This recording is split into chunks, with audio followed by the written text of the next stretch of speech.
నేను విశాఖపట్నం జిల్లా మహిళా అధ్యక్షురాలు. నా పేరు ఉమ్మడి సుజాత.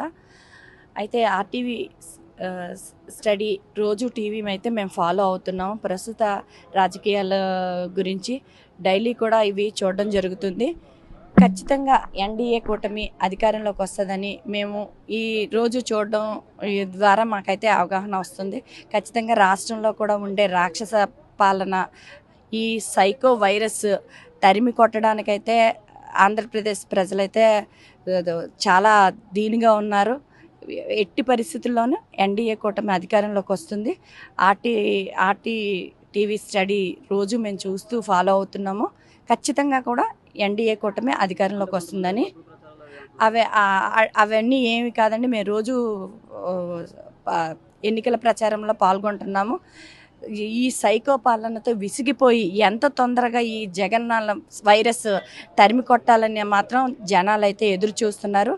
అనకాపల్లి జిల్లాలో ఖచ్చితంగా సీఎం రమేష్ గారు అత్యధిక మెజార్టీతో వస్తారు. అలాగే విశాఖపట్నం జిల్లాలో కూడా టీడీపీ అధికారంలోకి, కూటమి ఎన్డీఏ కూటమి అందరూ కూడా, అభ్యర్థులందరూ కూడా అధికారంలోకి అయితే వస్తారు. మంచి మెజార్టీతో అయితే విజయం సాధిస్తారు. మేము రోజు రాత్రి ఆర్టీవీ స్టడీ ఏదైతే రవిప్రకాష్ గారు నిర్వహిస్తున్న రోజు కూడా వాచ్ చేయడం జరుగుతుంది. మేము చాలా మంచిగా చక్కని విశ్లేషణతో రవిప్రకాష్ గారు ఇవ్వడం జరుగుతుంది.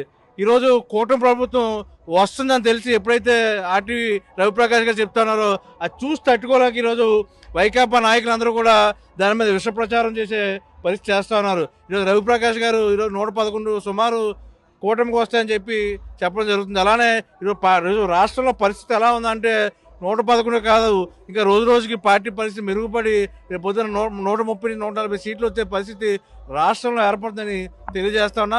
ఇప్పటికైనా వైకాపా నాయకులు వాళ్ళ ఓటమిని అంగీకరించాలి.